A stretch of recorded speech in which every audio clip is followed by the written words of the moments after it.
a nuestra mesa. Estábamos hablando de los precios, de la inflación. ¿Cómo ve usted la economía en este momento? Muy complicada, con fuertes aumentos de precios en todos los productos, sobre todo en aquellos que se forman parte de la canasta básica de alimentos. Estamos ante una situación complicada, a pesar de las medidas que ha tomado la Secretaría de Comercio Interior del Gobierno Nacional. Los precios no dejan de aumentar todos los días.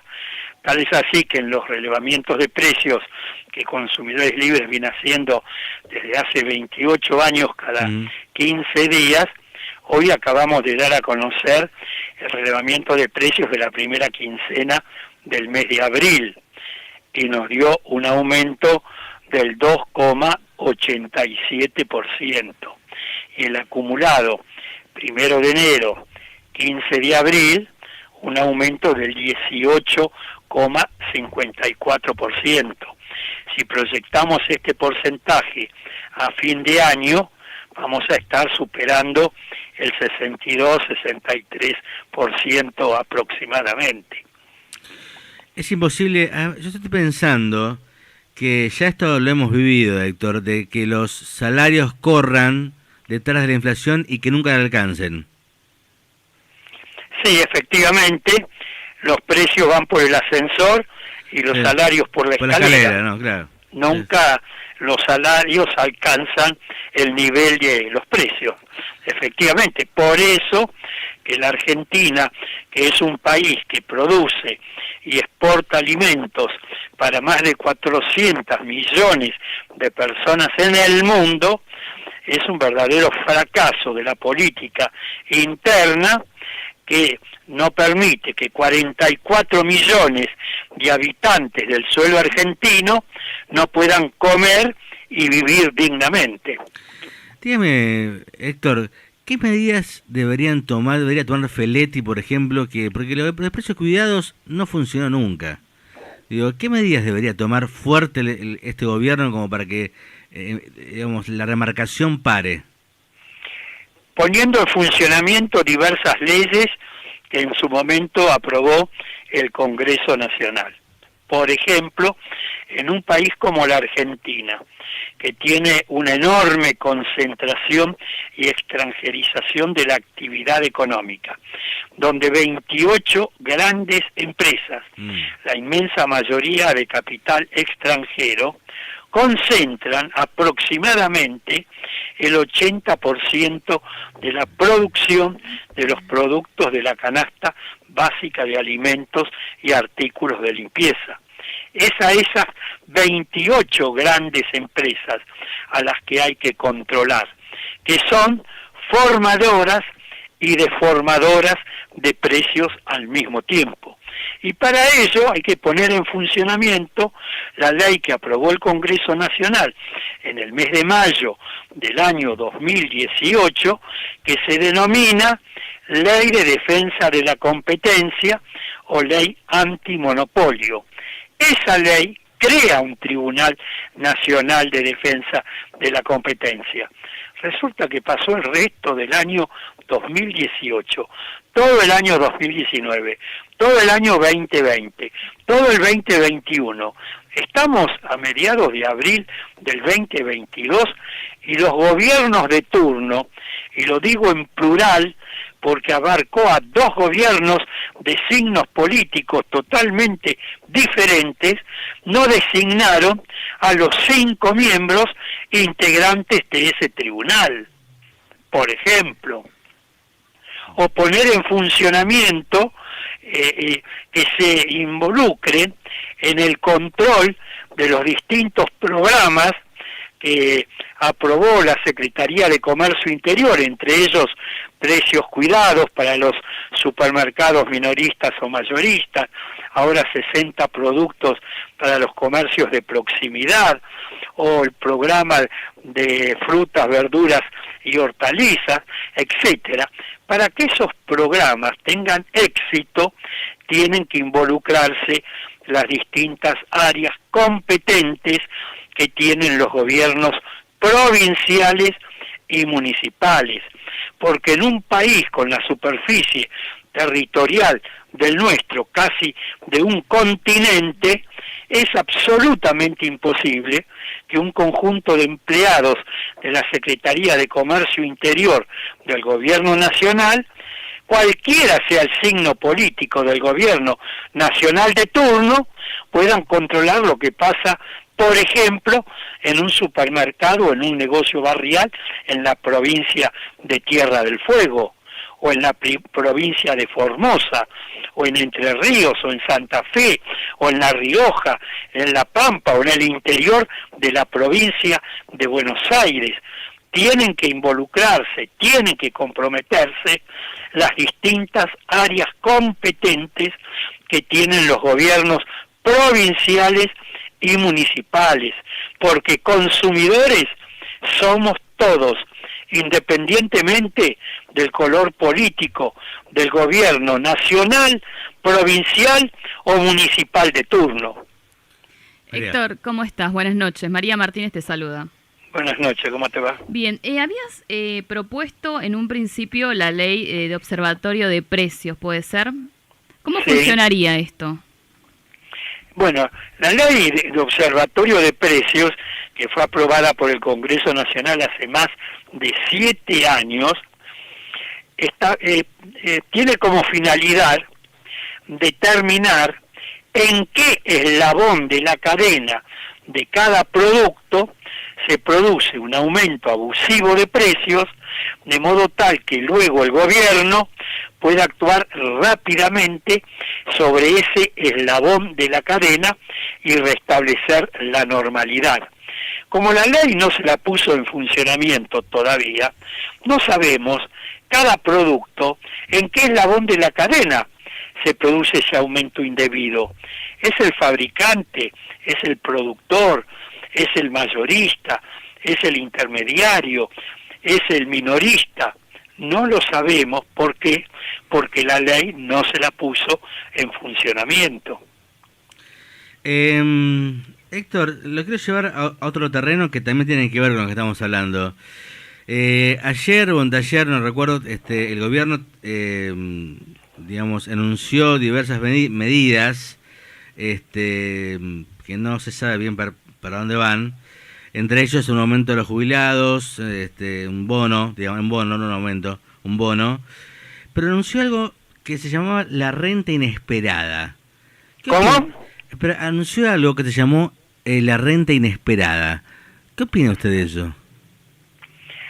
Mira, yo creo que esas medidas están bien, tienden a recomponer transitoriamente el poder de compra de esos sectores sociales, pero no resuelven el problema de fondo, claro, porque los aumentos de precios continuarán, de modo tal que a los pocos días vamos a estar en la misma situación, porque los aumentos de precios se comerán, absorberán ese beneficio transitorio que otorga el gobierno nacional.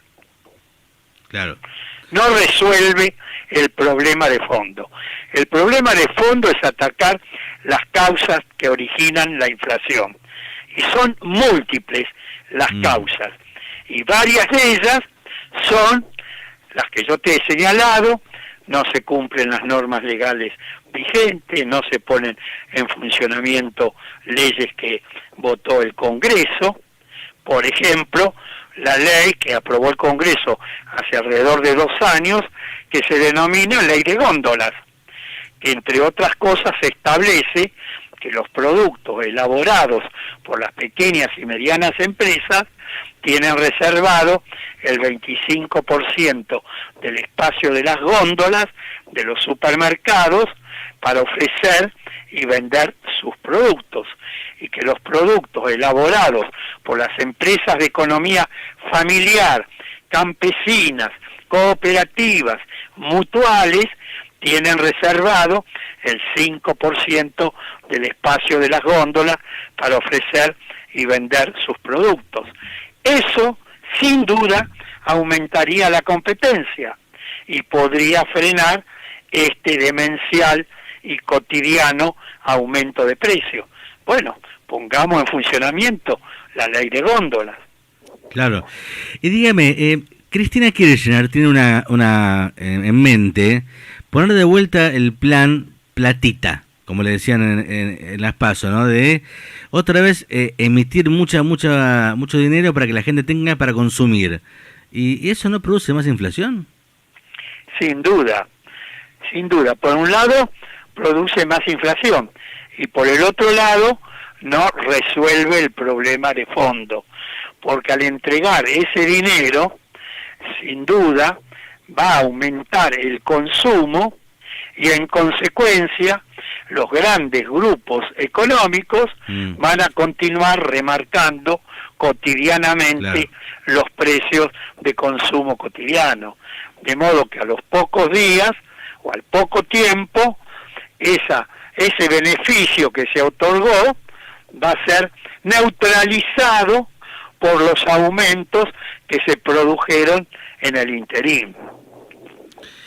Tengo yo la última, María tiene una también. Un amigo mío, un periodista, tiene un programa en A24, me dijo, ¿sabes, Sergio, que comer asado sale más barato que comer una ensalada? ¿Puede ser eso? Puede ser, depende qué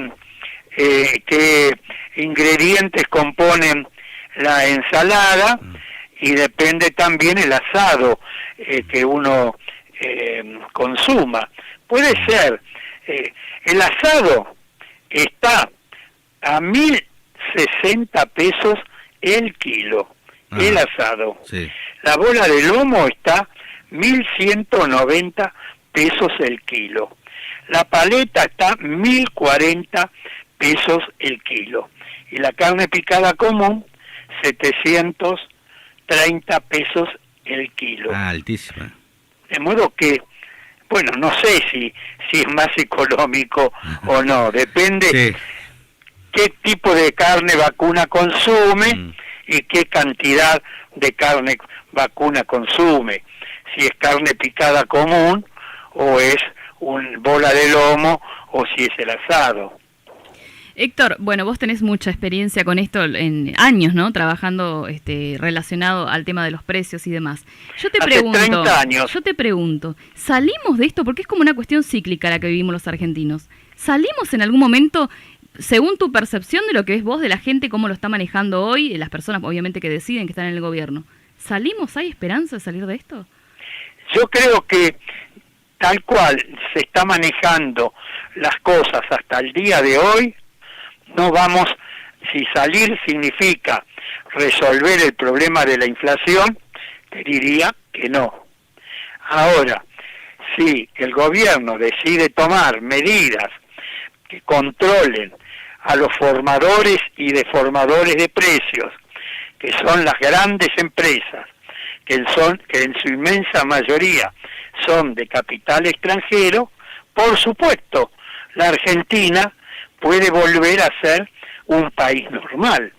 Pero fíjate que la Secretaría de Energía de la Nación, mientras estamos hablando de estos temas, convocó para los días 10, 11 y 12 de mayo a audiencias públicas para tratar nuevos aumentos en las tarifas del gas natural en todo el país y la energía eléctrica en el área de concesión de Edenor y Edesur, que son las dos empresas que están dentro de la jurisdicción del gobierno nacional y que prestan el servicio en la ciudad de Buenos Aires y los principales partidos del conurbano bonaerense. Y si bien se anunció que habrá una segmentación de las tarifas y los nuevos aumentos comenzarán a regir a partir del 1 de junio, y que esa segmentación significa que aquellos usuarios residenciales con altos ingresos dejarán de recibir subsidio, de modo que sus facturas aumentarán por encima del 100%, tanto en las del gas como en las de la electricidad. Pero en el resto de los usuarios vamos a tener al aumento promedio del 20% que comenzó a regir a partir del 1 de marzo, un nuevo aumento que con exactitud no lo sabemos. Lo sabremos cuando salga luego la resolución correspondiente después de las audiencias públicas. Pero ya se está hablando de aumentos que van a superar, un nuevo aumento que va a superar otra vez el 20%. Ahora, ese nuevo aumento va a afectar al usuario de distintas maneras. Una, va a pagar más cara las facturas que corresponden a sus domicilios, tanto la de gas como de energía eléctrica. Si vive en un edificio de propiedad horizontal, va a pagar más caras las expensas, porque va a aumentar el valor de las tarifas eléctricas que se utilizan en los ascensores, en las bombas que envían el agua potable a los tanques, la iluminación de los pasillos comunes, etcétera. Se va a pagar más alta las expensas. Y cuando ese consumidor vaya al supermercado o al negocio barrial, va a pagar más caro los distintos productos, porque al aumentarle la energía eléctrica y el gas natural a los industriales que elaboran los productos y a los comerciantes que los venden, esos mayores costos los trasladan a los precios, y no siempre en la misma proporción, sino muchas veces, y por las dudas, en una proporción aún mayor. Entonces estamos ante una situación complicada, porque este nuevo aumento se va a producir en el marco del acuerdo con el Fondo Monetario Internacional, que exige al gobierno reducir la emisión monetaria y en consecuencia reducir el monto de los subsidios.